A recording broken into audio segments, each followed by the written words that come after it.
tous, je suis ravie de vous retrouver sur Monaco Info. Voici les titres qui seront développés dans votre édition.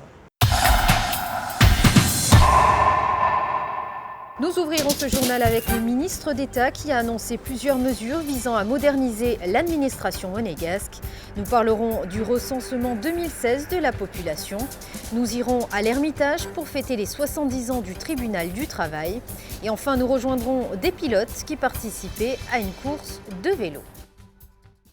Un peu plus de 3 mois après sa prise de fonction, le ministre d'État Serge Tel a annoncé diverses mesures visant à moderniser l'administration. Alors sur quoi reposent ces changements? Élément de réponse avec Sandrine Nègre. Plusieurs mesures sont donc effectives depuis la parution d'ordonnances souveraines vendredi 20 mai au journal officiel. À l'image de celle-ci, les conseillers de gouvernement portent désormais le titre de conseiller de gouvernement ministre. Lisibilité et efficacité sont les maîtres mots de ces changements.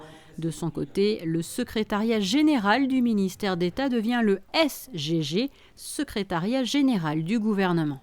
Le SGG, il reprend des missions du secrétariat général du ministère d'État, des missions administratives et des missions au service du public, mais il y a un plus.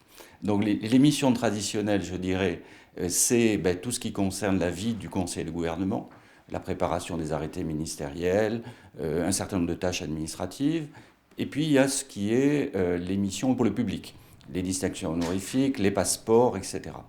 Mais la nouveauté, c'est l'ajout d'une vision interministérielle des choses pour plus d'efficacité et pour un meilleur service pour le public. Parlons à présent des personnes qui vous entourent.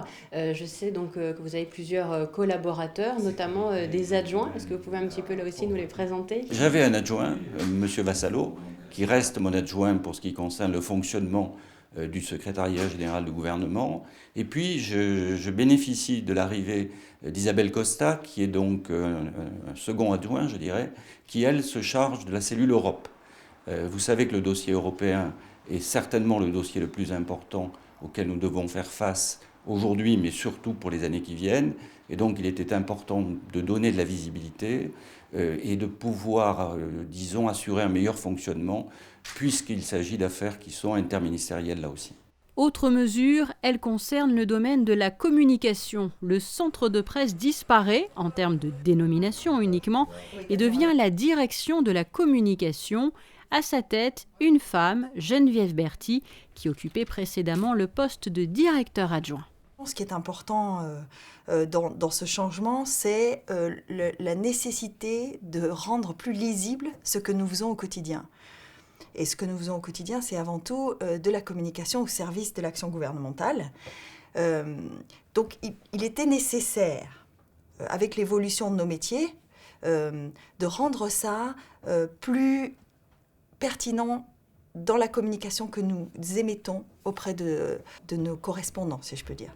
Pour cela, elle est dotée d'attachés de presse qui font ce travail au quotidien. Et d'ailleurs, l'équipe est composée de 6 attachés de presse qui relaient cette information au quotidien et d'une partie essentiellement tournée vers la formulation du message. On veut donner le signal d'une dissociation entre les métiers de communication et les métiers d'information. Puisque traditionnellement, le centre de presse abrite dans ses bureaux toute l'équipe de Monaco Info, ceux qui préparent les 30 minutes d'information quotidienne à destination de Monaco et de ses résidents, ainsi qu'un staff qui est plus spécifiquement dédié aux réseaux sociaux et à Internet. Ces métiers-là sont des métiers d'information publique. À terme, et c'est là-dessus que le ministre d'État a souhaité que nous réfléchissions, et François Chantret, d'ailleurs, a cette importante mission de réfléchir à une structure qui pourrait abriter ces métiers de l'information, indépendamment de la communication. C'est une réflexion qui doit aboutir à la création d'une entité dont le métier principal serait de parler de Monaco, et non seulement à Monaco, mais également à l'extérieur. Qui est mieux placé que nous pour parler de nous ? Une structure qui aura donc pour objectif d'informer et d'apporter un éclairage sur l'actualité de la principauté. Outre ces nouvelles mesures, le gouvernement princier a également répondu à l'appel du Programme alimentaire mondial des Nations Unies. La principauté a alloué 50 000 € en faveur des réfugiés maliens en Mauritanie. Parlons à présent du recensement de la population organisé par la mairie de Monaco et l'INSEE. Il aura lieu le 7 juin prochain en principauté. Cette opération nécessite la formation des chefs de service et des agents recenseurs. Émilie Rousseau a assisté à cette première étape dans le long processus. Compter et connaître les logements et la population du territoire et mesurer les évolutions démographiques, tels sont les objectifs d'un recensement. Tous les 8 ans, une campagne en ce sens est organisée en principauté. L'opération est menée par la mairie de Monaco qui délègue la réalisation technique et opérationnelle à l'Institut monégasque de la statistique et des études économiques. C'est l'INSEE qui va donc superviser ce recensement de la population en principauté. Pour ce faire, les 2 km² de Monaco seront divisés en 8 secteurs allant de Fontvieille au Larvoto. On reprend un découpage officiel qui nous permettra de faire des comparaisons statistiques sur des périmètres identiques avec d'autres données qu'on peut avoir. Et ensuite, on a découpé ces 8 quartiers en 183 districts. Chaque agent recenseur aura donc plusieurs districts. Et on a essayé de mettre le profil de l'agent recenseur en fonction de la typologie de logement et de la typologie d'habitation de chaque district. C'est-à-dire que les agents recenseurs polyglottes sont dans des quartiers plus internationaux. Donc on a essayé vraiment d'adapter le profil de chaque agent à la population à laquelle il aura affaire. Et ces agents recenseurs qui débuteront leur porte-à-porte le 7 juin prochain seront encadrés par des chefs de secteur.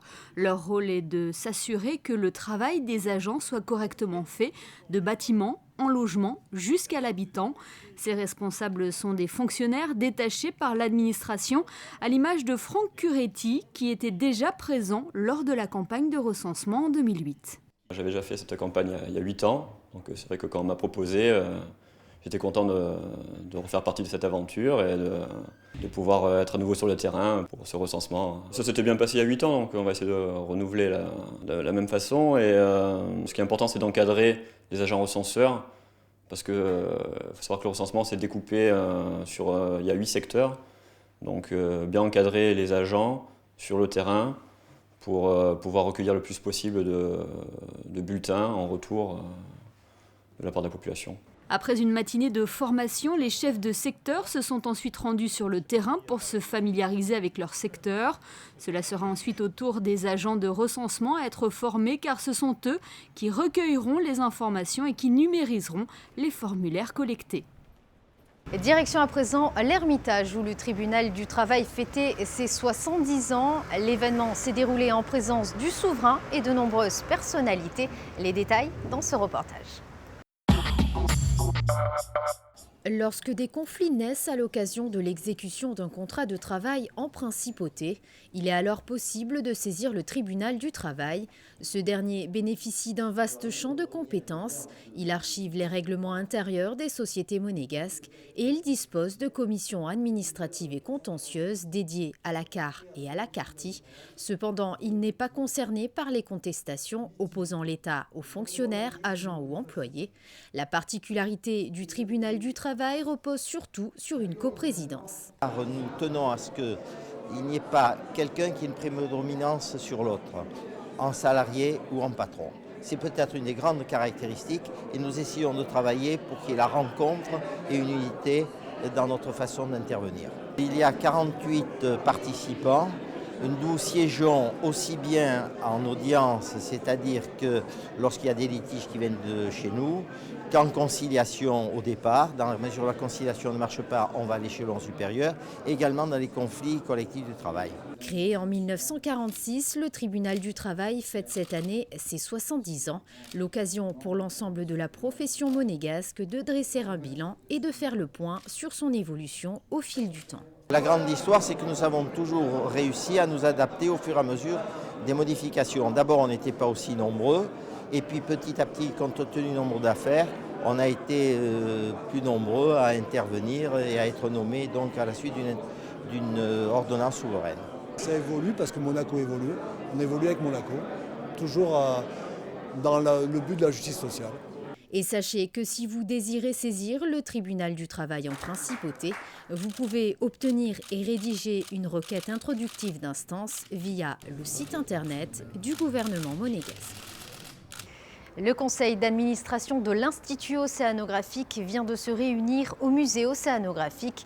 Le souverain était présent aux côtés de Michel Petit, président de l'Institut, et Robert Calcagno, directeur général.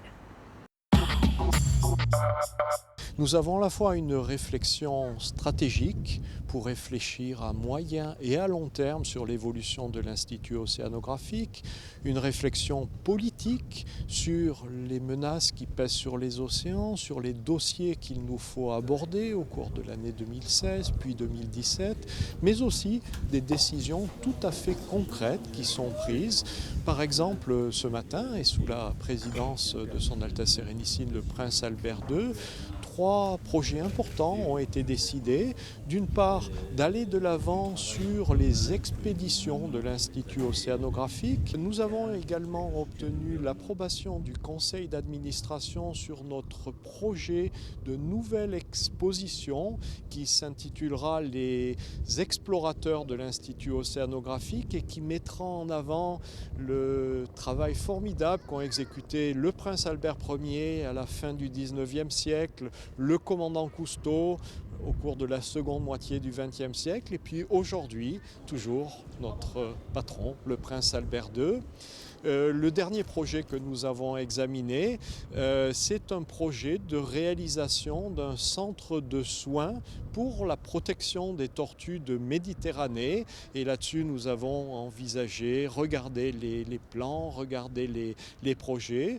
Le dossier est en cours d'instruction par le gouvernement princier, mais c'est une instruction qui s'annonce, je l'espère, sous des auspices favorables. En tout cas, le conseil d'administration a validé les derniers plans ce matin. Il y a quelques jours du Grand Prix de Monaco, Peace and Sport organisait une course de vélo en collaboration avec la fondation Sean Edwards. Parmi les cyclistes, de nombreux pilotes. Dominique Poulain vous en dit plus. C'est sous un grand soleil que plusieurs champions se sont réunis devant l'Automobile Club de Monaco pour prendre le départ d'une course ou plutôt d'une balade à vélo. Balade organisée par Peace and Sport en collaboration avec la fondation Sean Edwards, du nom du pilote britannique décédé il y a 2 ans et demi à l'âge de 26 ans sur un circuit australien alors qu'il était passager et instructeur sur une Porsche de Super Cup. Aujourd'hui, cette fondation a pour objectif d'améliorer la sécurité des pilotes et des circuits.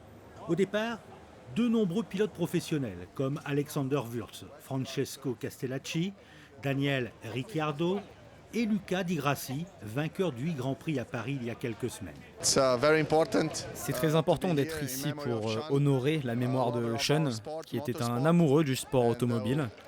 Beaucoup de pilotes ont l'habitude de s'entraîner à vélo.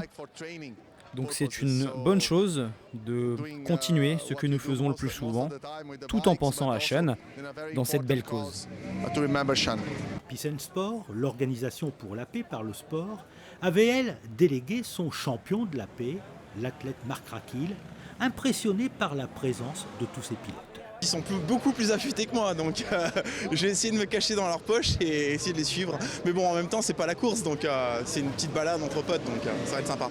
Un pilote de F1, pour en avoir vu de près, sportivement, ils sont bien affûtés, il y a pas de souci. Puis ils perdent beaucoup de poids, l'air de rien, quand ils font un Grand Prix. Donc non, ils sont affûtés, il n'y a pas de souci. Je sais que tout ce qui est sport d'endurance, ils pratiquent beaucoup. Donc là-dessus, ils sont peut-être même meilleurs que moi, il n'y a pas photo.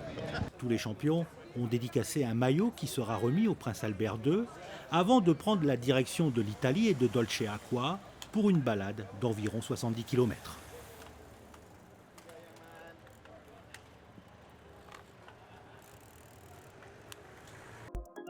Et comme chaque année, nous diffuserons l'intégralité du Grand Prix, que ce soit les essais, la course de F1, mais aussi le GP2, la Porsche Super Cup et la Formule Renault 2.0 pour la première fois. Le tout est à découvrir en HD sur la chaîne numéro 8. Frédéric Hélion et Dominique Poulain vous feront vivre l'événement en direct. Et il est l'heure à présent de découvrir les prévisions météo pour ces prochains jours. Découvrez la météo avec Eclectic, galerie, intérieur design, art and gifts. Mercredi, prolongement d'une période agréable, malgré quelques nuages, les températures iront de 17 à 23 degrés. Jeudi, un ciel toujours bleu au programme avec un thermomètre très clément. Vendredi, poursuite du beau temps avec un mercure à la hausse. Et enfin, samedi, un début de week-end assez nuageux avec une maximale de 24 degrés. Vous avez découvert la météo avec Eclectic, galerie, intérieur design, art and gifts. C'est la fin de cette édition, merci de l'avoir suivi. À présent la suite de vos programmes sur Monaco Info.